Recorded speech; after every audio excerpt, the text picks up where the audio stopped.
Denver Broncos defensive back and special teamer Tony Carter is probably going to have to walk all the way back home to Denver from Gillette Stadium after letting the ball hit him in overtime and allowing the Patriots to complete one of the most improbable comebacks in regular season NFL history.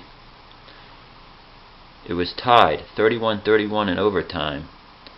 Bill Belichick had an incredibly gutsy call on the coin flip when he deferred, kicked the ball off, but kept New England with the wind at their back. He took the wind.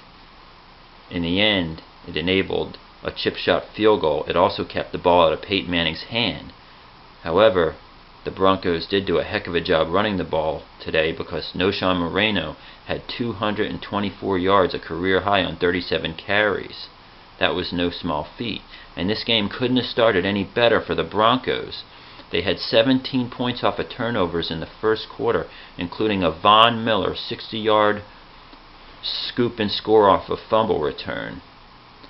However, that wasn't enough because despite the fact that the Broncos had a 24-0 halftime lead, despite the fact that Peyton Manning had never lost a game in which he led by as many as 22 points before tonight, the Patriots were able to mount a comeback for the ages.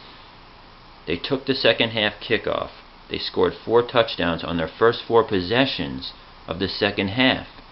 Gronkowski, Edelman, they were all in the mix. Both Gronk and Edelman had about 90 yards receiving each. Tom Brady had 344 yards passing and 3 touchdown passes. In the cold, Peyton Manning just isn't as effective. They both had to play with the wind in their face at certain points, and just like the playoff game in Denver, when Joe Flacco outperformed Peyton Manning, the same thing happens. So even if Denver gets home field advantage, I don't see, unless they get some kind of unseasonably warm, balmy day in Denver, I don't see it helping Denver. Now what does this do to the standings? Now that the Patriots have won by a score of 34-31 in overtime, in a game where the Patriots showed more heart than pretty much any team I've seen all year, what it means is this: the Patriots have one more loss than the Broncos. However, if they win their division, which teams like the Jets and Miami are making sure that happens rather easily, then they will host Denver if Denver should become the wild card in the playoffs. Now, Denver's still in first place thanks to a Kansas City loss. Kansas City, who hosts Denver next week, lost Tamba Ali and another defensive player and allowed a season-high 41 points to the San Diego Chargers.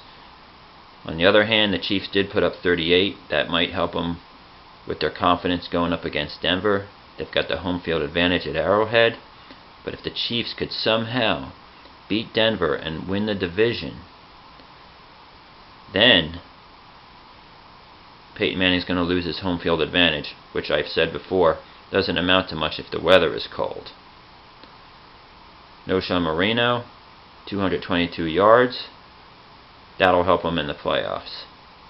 Tom Brady, I'm at a loss for words. After last week watching them lose to the Carolina Panthers, a Super Bowl contender in their own right, it looked like that team had the heart ripped out of it, and they come back with a performance like this. So congratulations to the Patriots for pulling off the incredible 34-31 overtime thrilling victory against old nemesis or old teammate Wes Welker and the Denver Broncos.